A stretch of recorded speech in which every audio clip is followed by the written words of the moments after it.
सुप्रभात मेरे प्यारे बच्चों। हिंदी साहित्य से पाठ संख्या 7 और पाठ का नाम है तीर्थ यात्रा। इस कहानी का शेष भाग मैंने आपको पिछली कक्षा में सुना दिया था, समझा दिया था और आज हम इस कहानी का अगला भाग प्रारंभ करेंगे। तो सभी बच्चे आप लोग सुनिएगा, समझिएगा। देखिए बच्चों, पिछली कक्षा में मैंने आपको यहाँ तक यानी कि परमेश्वर ने एक लाल दिया था, वह जीता रहे, यही हमारी दौलत है, यानी कि तीर्थ यात्रा के विषय में बात हो रही थी। यहाँ तक मैंने पढ़ा दिया था आपको। आज हम इसके आगे का भाग पढ़ेंगे, जानेंगे कहानी में लाजवंती के साथ और क्या किया और लाजवंती ने अपनी तीर्थ यात्रा कैसे पूरी की। तो चलिए अगले पेज पर जानते हैं हम। प्रभात हुआ यानी कि सवेरा हुआ तो हेम का बुखार बिल्कुल उतर गया। लाजवंती के मुखमंडल से प्रसन्नता टपक रही थी, यानी कि उसके मुख से खुशी झलक रही थी। खुशी देखने को भी मिल रही थी कि वो कितनी खुश है अपने बेटे के बुखार के उतरने से। वैद्य जी ने आकर देखा तो प्रसन्नता से बोले, अब कोई चिंता नहीं, तुम्हारा बच्चा बच गया। लाजवंती ने हेम की कमजोर देह पर हाथ फेरते हुए कहा, क्या से क्या हो गया?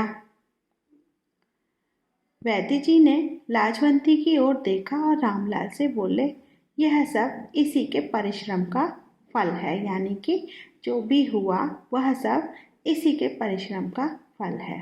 लाजवंती ने उत्तर दिया, देवी माता की कृपा और आपकी दवा के प्रभाव का फल है। मैंने क्या किया? मैं तो तुम्हें दूसरी सावित्री समझता हूँ। उसने मरे हुए पति को जिलाया था, यानी कि मरे हुए पति के प्राण वो वापस ले आई थी और तुमने पुत्र को मृत्यु के मुख से निकाला है, वैद्य जी ने कहा। 7वें दिन रामलाल नौकरी पर चले गए और कहते गए कि तीर्थ यात्रा की तैयारी करो। 3 महीने बाद लाजवंती तीर्थ यात्रा के लिए तैयार हुई। तीर्थ यात्रा पर जाने से पहले की रात उसके आंगन में सारा गांव इकट्ठा हो रहा था। और जब वो तीर्थ यात्रा पर जा रहे थे तो गांव के जितने भी लोग थे वह उसके आंगन में आकर इकट्ठा हो गए थे।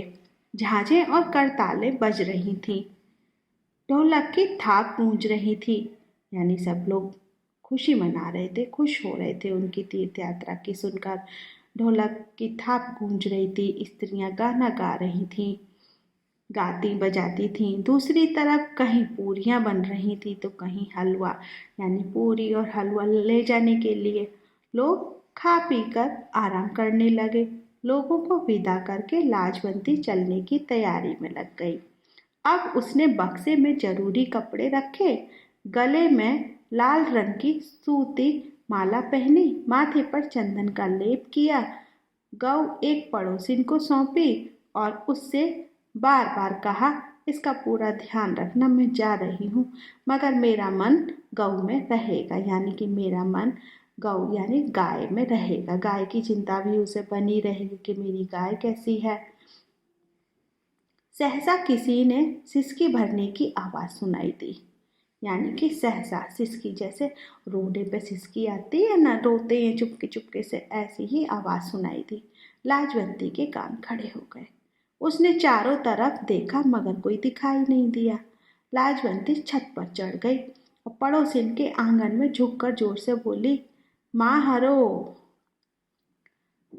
माँ हरो। उसने बोला।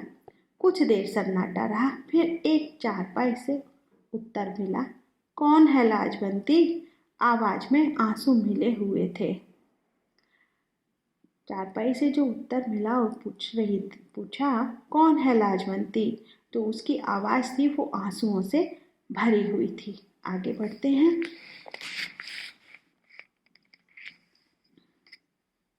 लाजवंती जल्दी से नीचे उतर गई और हरो के पास पहुंचकर बोली, हरो जो कि एक दूसरी स्त्री का नाम था, माँ क्या बात है, तू क्यों रो रही है? मैं तेरी पड़ोसिन हूँ, मुझसे न छिपा,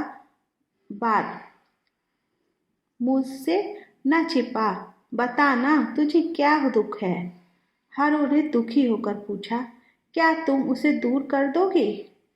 हो सका तो जरूर दूर कर दूंगी, लाजवंती ने कहा।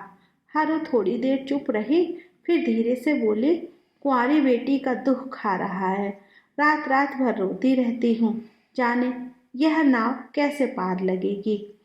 यह क्यों? उसके ब्याह का खर्च तो तुम्हारे जेठ ने देना मंजूर कर लिया है। उसने तो 200 रुपए के गहने कपड़े बनवा दिए, मगर मिठाई आदि का प्रबंध नहीं किया। अब चिंता यह है कि बारात आएगी तो उसके सामने क्या धरूंगी। तो जो हारो माँ थी उसने लाजवंती को बताया कि बेटी की शादी है, तो उसके जेठ जी ने 200 रुपए के गहने और कपड़े तो बनवा दिए, लेकिन अब बारातियों को खिलाने के लिए कहाँ से प्रबंध होगा। उनके लिए खाना चाहिए, मिठाई चाहिए, तो उनके सामने मैं यह सब कहाँ से लाऊंगी। तो यह बात उसने लाजवंती से कही। तो चलिए देखते हैं आगे लाजवंती ने क्या कहा। लाजवंती ने कहा, क्या गांव के लोग एक गरीब कन्या का ब्याह नहीं कर सकते? और यह उनकी दया न होगी, धर्म होगा। तो लाजवंती ने कहा, गांव में इतने सारे लोग हैं, क्या एक कन्या का ब्याह नहीं कर पाएंगे? यह उनकी दया नहीं, यह तो उनका धर्म होगा। एक बेटी का विवाह करना उनका धर्म होगा। हरो की आंखें भर आईं। वह इस समय गरीब थी, परंतु कभी उसने अच्छे दिन भी देखे थे। उसने धीरे से कहा, बेटी, मुझसे भी तो यह अपमान न देखा जाएगा। किसी के सामने हाथ फैलाना भी तो बुरा होता है।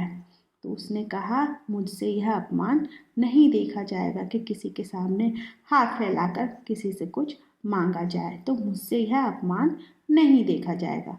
तो क्या करोगी? हरो ने पूछा। कन्या कुंवारी बैठा कर रखोगी?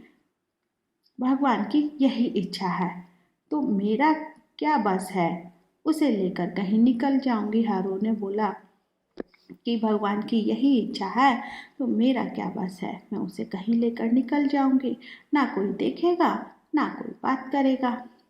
लाजवंती हारू की अवस्था देखकर कांप गई। उसे ऐसा मालूम हुआ जैसे कोई कह रहा है कि अगर यह हो गया तो ईश्वर का कोप गांव भर को जलाकर राख कर देगा। तो लाजवंती डर गई। डरकर उसने सोचा कि अगर ऐसा हो गया तो ईश्वर का कोप यानी कि ईश्वर का गुस्सा गांव भर को जलाकर राख कर देगा, यानी कि गांव के सभी लोगों को जला देगा। लाजवंती का हृदय बैठ गया, यानी कि लाजवंती बहुत अधीर हो गई, व्याकुल हो गई। उसने कहा, चिंता मत करो, तुम्हारा संकट मैं दूर करूंगी। तेरी बेटी का ब्याह होगा और बारात के लोगों को भोजन भी मिलेगा।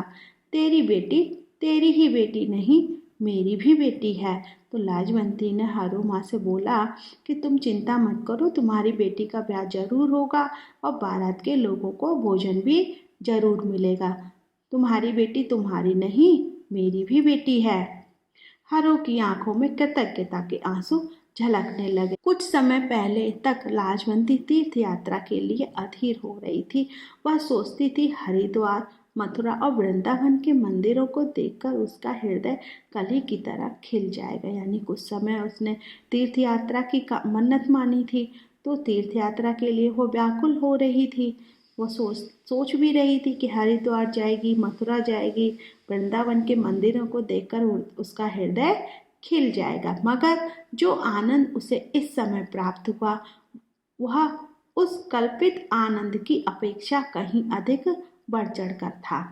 वो उसने सोचा था, और इस समय जो उसने कल्पना की, यानी कि हर माँ से जो बात करके बेटी के ब्याह की जो कल्पना उसकी, तो उसने अपेक्षा भी नहीं की थी। यानी कि वो सोचा ही नहीं था कि ऐसा भी कुछ होगा, लेकिन वह भी कहीं अधिक बढ़ चढ़कर था। वह दौड़ती हुई अपने घर गई और संदूक में से 200 रुपए लाकर हारू के सामने रख दिए। वो दौड़ती अपने घर गई। घर में जो उसने तीर्थ के लिए पैसे रखे हुए थे वह लाकर उसने हारू के सामने रख दिए। ये लो रुपए, जमा करते हुए प्रसन्न हुई थी, पर उन्हें देते समय उससे भी अधिक प्रसन्न हुई। जो सुख त्याग में है वह ग्रहण में क्या कहाँ। तो जो पैसे उसने तीर्थ यात्रा के लिए इकट्ठे किए थे उसने हारू को दे दिए बेटी के ब्याह के लिए। तो जो खुशी उससे उस पैसों को ब्याह के लिए देने में हो रही थी वो तो बहुत ही अधिक थी। तो जो सुख त्याग करने में है वह ग्रहण करने में नहीं है। यानी कि उसने अपने कौन से सुख का त्याग किया बच्चों? तीर्थ यात्रा के सुख का। तो उसने अपने तीर्थ यात्रा के सुख का त्याग करके और हारो की मदद करी, उसकी बेटी का ब्याह करवाया। ओके बच्चों, आई बात समझ में आपको? तो हमेशा हमें दूसरों की सहायता भी करनी चाहिए, ठीक है। यही एक सच्ची तीर्थ यात्रा है और यही कहानीकार सुदर्शन ने इसमें समझाया है। तो ओके बच्चों, अब आपको यह पाठ बहुत अच्छी तरीके से समझ में आ गया होगा। तो अब आप अपना अभ्यास कार्य करिएगा और यह अभ्यास कार्य मैं आपको लिखकर करवाऊंगी। ओके बच्चों, बाय बाय।